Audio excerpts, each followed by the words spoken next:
tant que opposant yi muy def le tout pour damm ko nervi yi muy utiliser lii muy def ni yëpp ça veut dire que ni kon kii nekkul dans sa tête nekkul ci fin de règne day xool rek naka la atmosphère bi di mujjee su atmosphère bi favorable na leen li leer ni bu atmosphère bi favorable xam ngeen fa mu jëm mais bu gisee ne Sénégal yi war nañ fulla ak fayda mu indi nervi Sénégal yi dëgëral mu jàpp Ousmane Sonko Sénégal yi dëgëral mu bëgg a jàpp Barthélémy Dias Sénégal yi dëgëral mu jël préfet yi fépp ci Sénégal ñu yàq affaire élection yi di yàq liste jàmbur yi Sénégalais yi gën a dëgëral seen bopp bu boobaa nag il va se rendre compte que ni yooyu moom a gëm yàlla te xam ni c'est fini parce que ku songu Sénégal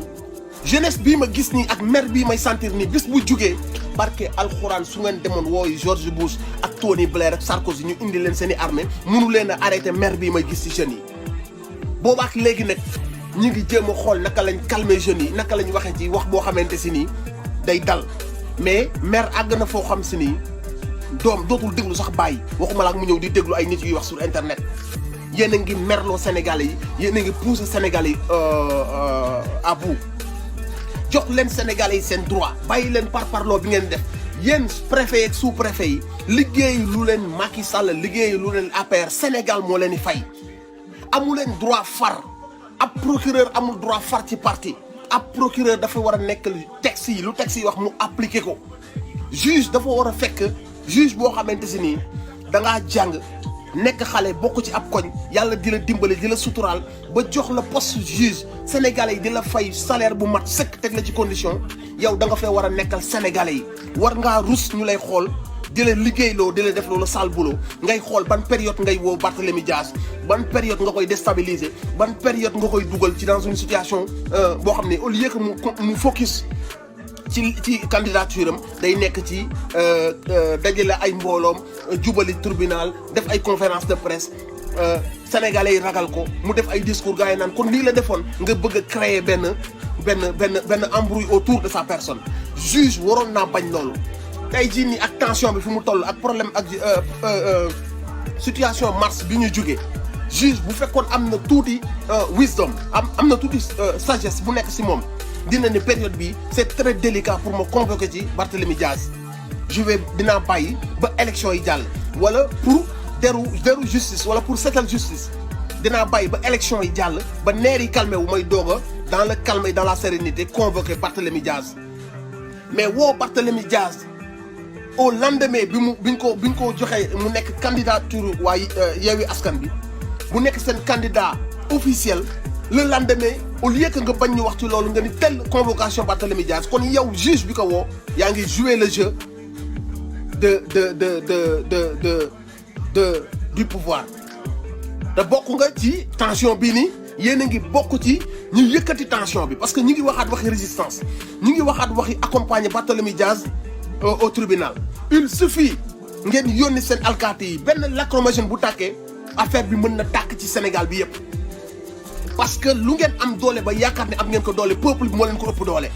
parce que bu ngeen nekkee Dakar xam leen ni peuple bi mi ngi Thiès mi ngi Dakar mi ngi banlieue mi ngi Touba mi ngi Ziguinchor mi ngi Saint-Louis mi ngi Louga mi ngi Diourbel mi ngi fépp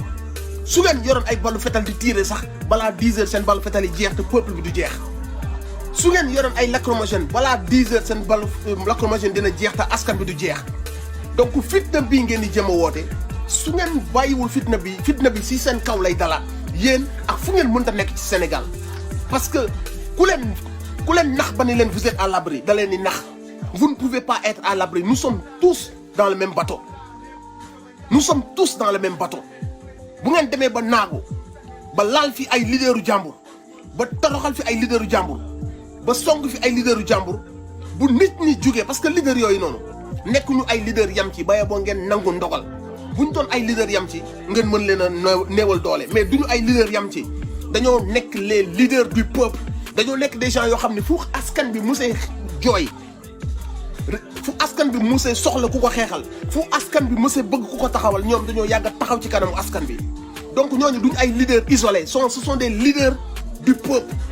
ce sont des gens yoo xamante si ni ils ont toujours été du côté du peuple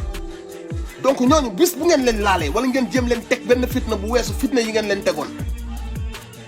xam leen kan ni peuple bi ngeen di laal bu boobaa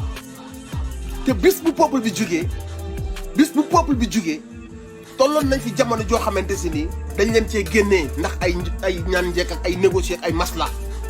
ñi nekkoon ci télé bi di rëy làmmiñ dañoo mujj daw di làqatu ci ay hôtel ñi nekkoon ci télé bi di reewante di saaga sénégalais yi di fekk lu dul dëgg ñu koy gën a pomper ndax boobu noonu ñu ngi laal seen billet ndax boobu ñu ngi sàmm seen nguur ñooñu nekkoon ci télé yi di rëy làmmiñ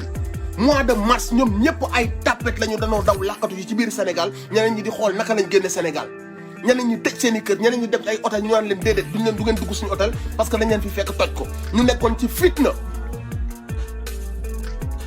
masla ak bañ a àgg jusqu'au bout moo taxaat ñu ngeen amaat sax yéen pour génnaat ci kanamu nit ñi ba génnaat nag jëlaat confiance di reewantuwaat ci kanamu télé yi mais képp ku yaakaar ka ni tu es à l'abri parce que yaa ngi nguur tu es à l'abri parce que su ma porté plainte police dana ma gaaw a jëlal ki ma porté plainte ba nga naagu xamal ka ni vous ne pouvez pas mettre tout le peuple en prison vous ne pouvez pas vous battre contre le peuple sénégalais mënul nekk peuple bi ñoo leen ëpp doole téeméeri junni yoon su ngeen amee 3000 alkaati yu bees xam leen ni askan bi ay millions lañ ay millions de jeunes te jeunes yooyu yëpp ils sont en colère bëggatuñoo dégg luy Macky Sall ku mu àndal donc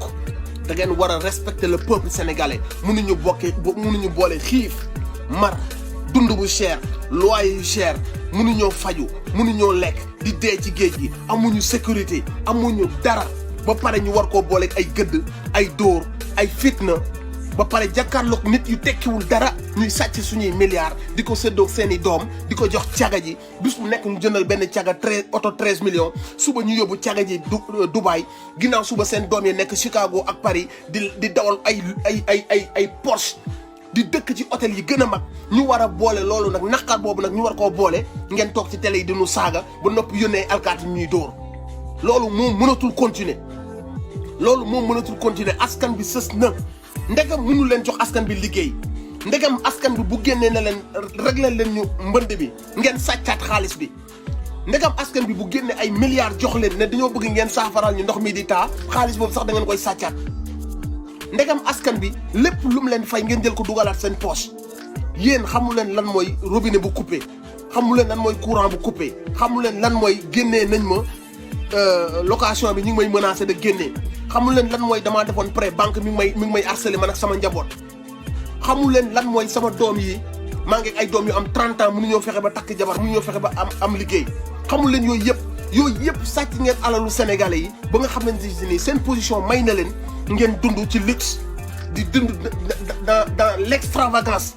di takk montre yoo xam ne mën naa defar ay hôpital di dawal oto yoo xamante si ni mën naa indi électricité ci kaw ay village mënu leen a boole loolu yëpp ngeen koy dund ci kanamu askan bi ba noppi nag war koo booleek nangu seen i àq ak seen i yelleef tegal leen ci buñ bëggatee dem maire ngeen yàq seen i liste suñ bëggatee lu ñu bëgg a def ngeen saboté ko ànd ak seen i préfet ànd ak seen i alkaati yéen a ngi jouer avec le feu yéen a ngi pousser la askan bi à bout il faut ngeen arrêter ñi war a wax ak yéen nañ wax ak yéen ñi leen war a wax dëgg nañ leen wax dëgg du ngeen yàlla du ngeen yeneen ay nit kase ngeen ñi leen war a freiner nañ leen freiner sinon affaire bi dina àgg foo xamante si nii dina leen dépasser man nag li may wax mooy président Ousmane Sonko moom awma lu ma koy wax parce que je le respecte ni ma bëgg njiit mel ko noonu la mel li ma bëgg nguur njiit di ko doxale noonu la koy doxale parce que man nit munoo dugg ci combat bu mën la libérer sa dëkk combat bu mën la jàkkaarloog ay naafeq jàkkaarloog ay bandi munoo koo boolee ragal ak yox-yoxi gis nga dëgg boo ci nekkee sooy wax nit ñi dañoo war a xam ne ci dëgg nga nekk kenn du ànd ak yàlla ba noppi di pat-pati Ousmane Sonko depuis mu dugg ci sphère politique ba léegi nii à chaque fois muy wax à moins que nga nekk naafeq lam la waxoon ci 94 milliards yi waroon na laa doy sëkk lam la indiloon ci 94 milliards yi portel la plainte wax la fii la jël wax la banque ba war a encaisser wax la nangam ak sangam loolu kase ak ni ci justice taxawee ak na ñële assemblée nationale taxawee ci mbir moom noonu loolu waroon na laa doy nga xam que ni kii lim lay wax daf ko teg ci lu leer ne midi muy ci lettre pétrole ba gaz ba lam la waxoon da ngay dem histoire ñëw joxaat ko raison lum la waxoon ci fer ba da ngay ñëw histoire ñëw joxaat la raison lim la waxoon assemblée nationale da ngay ñëw histoire joxaat ko raison kooku nag ñëwul ci politique indi ay nervi ñëwul ci politique indi ay sànnikatu xeer ñëwul ci politique naan songu leen sama adversaire bi songu leen sama adversaire bi kooku daa ñëw ci politique di wax ak xel yi jeunes yi commencé yeewu jeunes yi doon nelaw commencé jël seen avenir en main ku ne di xool naka nga mën a jouer benn rôle mu leen di yar ci loolu jeunes yi di ko déggal ci loolu chance la pour Sénégal ku mel noonu depuis mu ñëw ci politique di feeñal seen sàcc yi di feeñal seen njumlang yi seen mafia bi ngeen naan non le secret d'état avoir de la retenue nangam sangam loolu yëpp nekk benn mafia mu nekk ay affaires yu ngeen teg pour mën a nelawal askan bi parce que da ngeen def askan bi ay complexé mooy comme yéenay jiite da ngeen di wut rek ay slogan ay homme d'état ay secret d'état yooyu yëpp ay barrière la yu ngeen teg pour mën a écarter askan bi pour que yéen seen biir mafia ngeen mën a continuer di toroxal seen askan moom bi mu ñëwee ci honnêteté ak ci sincérité am dafa ñëw xool leen ni ngeen di doxalee askan bi te loolu bu ko Ousmane Sonko waxul woon tamit ñëpp xamoon nañ ko bi ko Ousmane Sonko waxoon ñëpp xamoon nañ ka ni da ngeen di sàcc askan bi mais sauf que amuñu woon ay politiciens yu nga xamante si ni ils sont assez hauts assez bien placés pour tenir ce discours véridique avec des preuves à l'appui amuñu woon ça c'était juste une évidence loo xam ne nitu mbedd yëpp xamoon nañ ko mais la différence cette fois-ci c'est que dafa nekkoon benn nit boo xamante si nii dafa nekk ci biir administration bi di liggéey xam naka la impôt yi di doxee xam naka la système bi di doxee mu ñëw di leen wax mbir yi yéen naka ngeen koy njuuj njaace mu wax leen ko bët ak bët mais saa waay yéen su ngeen dul woon ay sàcc nit mënut a ñëw ne leen da ngeen di sàcc mbir yi da ngeen koy njuubal ngeen naan ko non loolu secret d'état la il faut savoir du retrait un agent doit pas tati tatata kooku dafa yee jeunes yi dafa dimbali sénégalais yi parce que aussi ay nit yoo xamante si nii ñi ngi la jàpp di la toroxal di la sàcc di la fitnaal bu nit ñëwee di la yee di la jàppale di gindi sa xel kooku da nga koy fonk li tax nit ñi fonk ko au début lu ngeen def ay fen ay kàcc terroriste la salafiste la bu nekkee président réew mi ci fitna la ñuy dëkk dootuñu màggal dootuñu gàmm façon wax bu nekk indi ngeen ko ndax lenn rek ngeen bëggoon askan bi da ngeen bëggoon askan bi ragal ko nan def lépp ba askan bi ragal ko loolu moo nekkoon seen système ngeen di am seen yenn journaliste am seen ay canaux fu ne ngeen jaare ko fa journaliste ba taxaw naan tuyol oyal moo ko jox xawma ñaata ci xaalis tey ji moom laa gis barki dem mooy pleurnicher di victimiser wu ne dañ ko wax lu dul dëgg ak ñeneen kele nekk nu mu tudd beneen gaan bi nekk TFM Birima yu demee noonu ngeen am fu ngeen dem ci télé yi ci média yi ngeen am fa seen ay soldats yoo xamante si nii saltel deru kooku moo leen ju parce que kooku noonu il fallait ngeen saltel deram coûte que coûte parce que li mu apporté ci jeunes yi gis nga je vais dire un truc gis nga lii ngeen di gis ni ci jeunes yi ñun fii lañu mbir yi fekk mësul am engagement bu mel nii ci wàllu politique ay jeunes yoo xam ne xaaruñu poste xamuñu luy sol t-shirt xamuñu luy dugg ci ay car xamuñu luy loolu lenn rek lañ xam mooy seen drapeau seen avenir changer gis nga affaire yi Macron du ko soppi parce que Macron bu sañoon dañuy sëgg continuer ak ay jaam mu am fi benn élément bu tudd Macky Sall ak Alassane Ouattara ñu continuer seen domination mbir yi waa États-Unis duñ ko lijjanti parce que États-Unis buñ sañoon ñu daganal góor jigéen nekk genre peuple yi ñu bëgg a def nekk des soumis ñu jaaraat suñu kaw jàll utiliser suñuy ressources naturelles keneen du soppi mbir yi jeunes yi dañoo dem ba comprendre que ni ñoom ñoo mën a soppi Sénégal jeunes yi dañoo dem ba xam que ni mais ñun li tax ñu war a nekk la risée du monde entier li tax ñu war a moon nit ñi que ni nous ne sommes pas des gens intelligents lan moo tax ñu war a wan nit ñi la face du monde que après li ñu yàlla may lépp ginnaaw li ñu yàlla may lépp ci ay richesse may ñu ko ci jeunesse may ñu ko ci soleil may ñu ko ci des terres cultivables may ñu ko ci doole ci puissance on est incapable de développer notre pays loolu noonu aveu d'échec aveu de manque d'intelligence la ci kanamu adduna bi parce que am na dëkk yoo xam ne développé nañ te liñ am ñoom amuñu xaajam ci ay richesse donc ñëpp xam que ni lii lenn kese moo ko waral mooy corruption amul beneen secret le cancer des pays africains le cancer de notre pays ñun Sénégal mooy la corruption les politiciens incapables incompétent une mafia bu toog ci kaw askanam di ko nax di ko sàcc di ko comploter depuis la nuit des temps moo ñu tee dem baye boo nga am tout l'or du monde baye boo nga am phosphate bi gën qualité ci àdduna bi amal zircon amal gaz amal pétrole lépp loo mënta am bu fekkee kan ni tokaar yi ñoo la jiite doo dem fenn yàlla wàccoo na ak yow suñu borom bu doon dalaa maudire du la jox lii mu la jox yépp ci ay richesse jox la ko ci ay homme de Dieu ay saint yoo xam si ni soo basé wu ci seen ay mbind nit ku yeewu ngay doon suñu borom dafa wàccoo ak ñun sénégalais yi léegi nag mag ñi da ngeen leen daan nax parce que bu njëkk média amul woon benn ay am te yéen a koy contrôler comme ñi ngeen contrôler RTS ngeen mën a nax nit mag ñi nax sëriñ si nax nit ñi ci seen ngëm-ngëm nax nit ñi ci seen yaar di leen nax bu ko def léegi nag jamono jiñ toll nii yàlla dañoo dimbali mag ña na ngeen leen daan naxee mënu leen koo naxee ndawi tey far nag yàlla indaale benn leader bu indi politique bu méngoog li ndaw ñi di yëg seen xol yi mooy décomplexé boobu nekk ci ñoom désir de voir l'Afrique prendre son envol le Sénégal prendre son envol désir boobu nekk ci jeunes yi yàlla nag dafa indi benn leader bu porter un projet qui correspond à ça loolu moo tax mënu leen comprendre li tax jeunes yi bëgg ko affaire bi metti leen ngeen naan ay candidats réseaux sociaux ay salafistes ay terroristes ay forces occultes lu ne wax ngeen ko mu nekk ay kàcci neen terroristes yi mooy yéen ñiy sàcc alalu Sénégal vous êtes des incompétents de faire rouler benn TER bi ko tubaab yi dépassé c'était en 1600 xawma lan on est en 2021 vous êtes incapable même de faire rouler benn TER boo xam ni liñ leen ko jaayee foo ko wax nit ñi dañuy tëj seen gimiñ ne loolu mënut a nekk ab président signé wul loolu ngeen signé ko non seulement ngeen am incompétence su signé loolu noonu mais en plus de ça vous êtes même incapable de faire rouler cet engin-là bi nga xam ne bi ko tubaab bi dépassé il y a des siècles ci ginnaaw ngeen inauguré ko à grande pompe woo média yi woo seen tàggkat yu mën a fen yi ku ne ñëw naan waaye le TER l'ère de l'émergence la nanana à la veille des élections lépp nekk ay kàcc neen ngeen jël alalu Sénégal bi yëpp xëpp ko ay entreprise tubaab pour bëgg lu leen neex ñu jaay leen ab benn gadget boo xamante si ni ñoom bañ ko dépassé ëpp na ay siècle ci ginnaaw